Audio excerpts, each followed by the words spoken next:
time of the show, I need to ask if we've got a little volunteer in our... Put your hand up first, I think. Excellent. What's your name? Isabella. Let's give Isabella a little clap. So, Isabella, today you're going to help out with a little bit of parrot training. How does that sound? Excellent. So you've got our fighting extinction flag there. All I need you to do, when I give you the thumbs up, is just hold it up nice and tall. Do you reckon you can do that? Yeah, just like that. That's perfect. Alright, so the people also around you, Isabella, should get a nice up-close look at one of our next birds. Alright, so we're going to meet a pair of Eclectus parrots now. They're found in tropical northern Queensland around the Cape York Peninsula. This is Les, he's the male. Check out the bright colours under his wings as Les is flying. He's got that lovely orange beak. Oh, let's give Les a clap. Well done, buddy.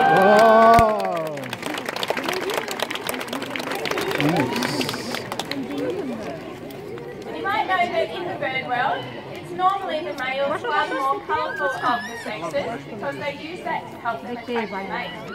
But with Eclectus parrots, the boys and the girls are equally as colourful. Now you guys might not have seen that Les has some bright colours under his wings. So you'll see, he'll show you now. Next step is So these birds look different from one another because the boys and the girls play very different roles in the wild.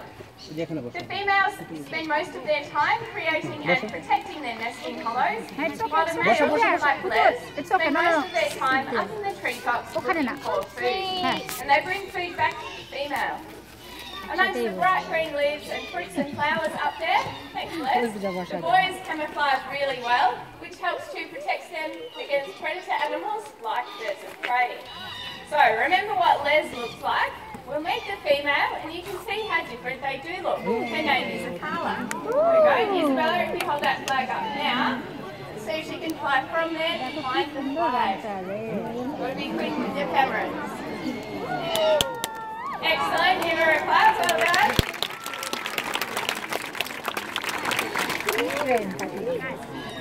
So you can see she even has a different coloured beak.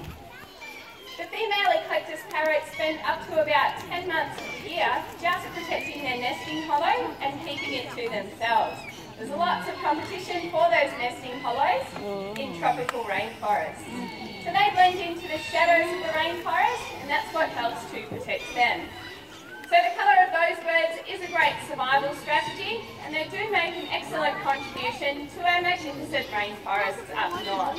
Thanks for helping out there. Did you manage to get a photo? It's going to take a long time. Before and after, well done. It is great to see some birds are doing so well, but there are others facing real challenges, and those ones could do with some help from you. We're going to meet one such species right now. Joining us next is a red-tailed black cockatoo. This is a female, and her name is Ivory. Isn't she pretty? So these birds can be found through all our mainland states, and here in Victoria we just have an isolated population of them, only about 1,000 here in Victoria. Now these 1,000 birds are very specialised in what they eat, and they also need old trees with hollows for their shelter and their nesting. As we lose a lot of those old growth forests, that means we're losing habitat for these beautiful birds. But the good news is you can help to make a difference for them. We know that changing an old habit can be hard, but it can also really be worth the effort. We think these birds are worth it, don't you? Yeah. Another bird that we think is worth it will join us next. Our next one is a nocturnal bird of prey, long believed to have some of the best night vision in the animal kingdom. They can see during the day too, and you may be lucky enough to spot one of these birds perched up high up in a tree where they sit and patiently wait for nightfall. So keep your cameras ready with this next bird. He likes to fly nice and close. Alright, joining us here is Millie. Watch your heads. This is Millie the barking owl. Here in Australia we have 8 species of owl. 4 of those belong to the true owl family. And the true owls are things like the barn owl with a very distinctive heart-shaped face. Millie, on the other hand, belongs to the hawk owl family. And as you can see, they do have very hawk-like features. That's exactly what we wanted to happen. Now, one of the amazing adaptations which have allowed owls to thrive in total darkness. Like you, these birds have 2 forward-facing eyes. They have given away their colour vision. So these birds do see in black and white. Even though they see in black and white, they can see 35 times better than you and I. Lopsided is, give these birds incredible hearing. They can catch and kill their prey, even in complete, is my hair right? Even in complete darkness, just by listening. Just by using that hearing.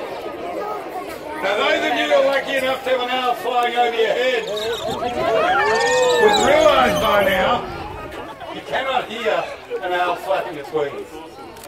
Now Millie here is doing a lot of vocalising out here, but a lot of talking, but I can tell you now you cannot hear an owl flapping its wings. They have frayed flight feathers which disrupt the airstream. And these birds, when they choose to, can fly in total silence. Now, just before Katrina was talking about some of our parrots which are struggling out there, this is another bird which is having problems out there. Millie. These birds need really large trees to nest in, and that's one of the reasons why there's only about 60 or 70 pairs left here in Victoria. Now the other adaptation I wanted to mention is, believe it or not, these birds can actually turn their heads in an arc in either direction of about 270 degrees. So watch out if you're a little field mouse and you're sitting behind an owl. Now, a pair of barn owls could catch and kill anywhere up to 2,000 mice a year. Do a great job in keeping those rodent numbers down for us. Unfortunately, barking owls still need a little protection of their own. Give Millie a clap and she'll do a great job.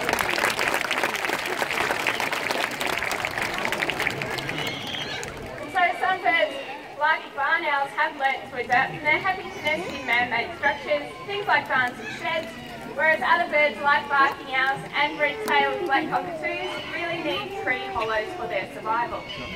Birds in our show today have made some great adaptations to help them, and us people have the great ability to adapt our ways too. If I said there was one little thing you could change that would really help our birds, would you do it? No. Yes? Fantastic. If you've got a mobile phone with you today, make sure you keep it out for this next part of the show. Our 2 gorgeous galahs are joining us next. Their names are Pip and Georges. Like any couple, they don't agree on everything, but they do agree that all Australians should be choosing 100% recycled toilet paper. So this is Pip at the front. George here is going to give you a message. White for wildlife. Well done, George. Very good. So we know that trees mean... Hello? We know that trees mean habitat for birds. But right now in Australia, we're flushing 7 million trees a year down the toilet. Those trees are much better off in the ground than down your toilet. While you've got your mobile phones out, hopefully you've taken a photo of Georges and her sign, but you can also do something really simple and text the word WIPE, so WIPE, to the number on the banner. That will let us know you're pledging to make the switch to choosing 100% recycled toilet paper. Just changing that one little habit will go a long way to helping out all of our amazing birds.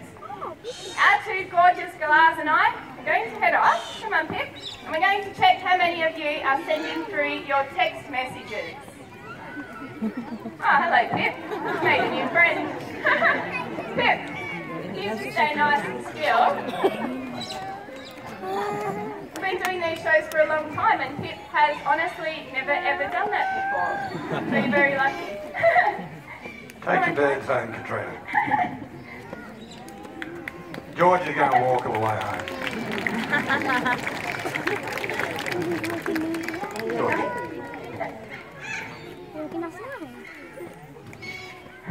Alright. Now we all have our own turf, but we must remember we share this land with many living things. And there's a place for everyone. Sometimes we might just need to make a stand to help our wonderful diversity. Come on, that was great. That's the best I got. Alright, get ready to meet Kevin. Kevin is a long-billed corraller. He's a real character. He thinks he rules the show. As well as being a real character, he's also a master mimic. Mimicry is really important out in the wild. Helps long-billed corrallers learn their local dialect, helps them find food, find a mate, work out where their territory ends. Really important. But Kevin here is so clever. Not only can he communicate with his own kind, and also communicate with us. He's got his own microphone. Alright Kevin, now that you're here, you want to say hi? Been around the back watching the show. What do you think? It's pretty good. Yeah. Seen some amazing adaptations here today of parrots and birds of prey. Kevin, can you tell everybody what's the most amazing adaptation of all birds? Wings. Wings are pretty important. Need wings to be able to fly around, no doubt about it. Now earlier on, Katrina and I were out here with one of our owls. Bit of a low flyer, bit of an exciting bird, not quite sure if you were listening or not. Did explain that owls can actually see in an arc of 270 degrees. It's a long way around. What about you, Kev? How far around can you see? 360! Even further, well done. What about our raptors? They're cool. They catch and kill their prey with their feet. Kevin doesn't do that. He's got pretty cool feet though. Want to show them, Kev? Are you ready? Right foot, left foot. I know a lot of people who don't know their right from their left. Go kids, put up your right hand, quickly. Right hand up. Whoa. Not bad. I think some of you need to practice. That's all right. Put your hands down. Kevin had to practice it first. All right, I'm just being a bit silly here with Kevin. Got a really important question to ask him now. Can you face it, Ron? Lots of people come along, see our presentation, say our birds of prey are really scary. Not the parrots. Face front. Have a look at that beak. It's a big beak. I reckon he can be pretty scary. I'm a bit scared of Kevin. What do you think, Kev? Are you scary like a tiger? Big roar for a little bird. All birds are pretty cool. Yeah. Done a great job, mate. You want to wave goodbye? Give him a big round of applause. Well done.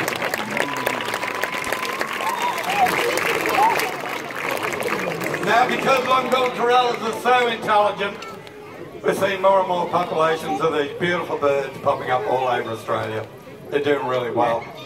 Now you may not realise it, but right now you are in the territory of a master adapter, the true ruler of the Australian skies. Found all over Australia from mountain slopes to treeless plains, this next bird of prey is Australia's largest raptor. Quite often you will see them soaring and gliding on thermal currents with a wingspan of 2.5 metres. A wedge-shaped tail, what gives them their name. This next bird is a diurnal hunter, means a hunt during the day. Get ready to meet Magra, one of our wedge-tail eagles. And their plumage can vary from light brown to black as they age. Magra here is a pretty dark bird. She's not all that old. She's only 19 years old. Mags, they can live till they're 50 in captivity. Now wedge-tail eagles are master adapters. They have excellent vision. Bags, excellent vision. They can spot a moving rabbit from over a kilometre away. Rabbits make up about 80% of their diet, but they'll also feed on reptiles, birds, and mammals up to the size of a wallaby. Carrion is also eaten, so they hop through the land, dead animals. Now these birds soar and glide around, those big broad upswept wings. Their sheer size and power is an impressive sight. Look, Magra's pretty low here today. Now that she's lowish, have a look at those big broad shoulders and curved meat-tearing beak. And if you get close to Magra, check out those massive talons that do all the work. A really impressive bird. Now, female wedge-tailed eagles are about a third larger than their male counterparts. And I'll make a bit of room here, please. Yep.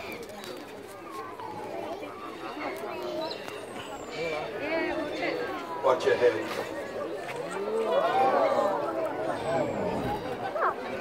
As I said, female wedge-tailed eagles are about a third larger than their male counterparts, and they are very territorial. They share their territory with a lifelong mate. Wedge-tailed eagles are protected, and because of that reason, we have a good-sized population of wedge-tailed eagles. They're doing quite well. Now, sometimes in the skies above us, wild wedge-tailed eagles, who also consider this patch of sky to be their territory, fly into Magra's airspace. They will defend their territory. Thanks. Can't afford to have another wedge-tailed eagle in the area stealing their food. So if they see another wedge-tailed eagle, they will try and scare them away. Give it up for Magra, done a good job.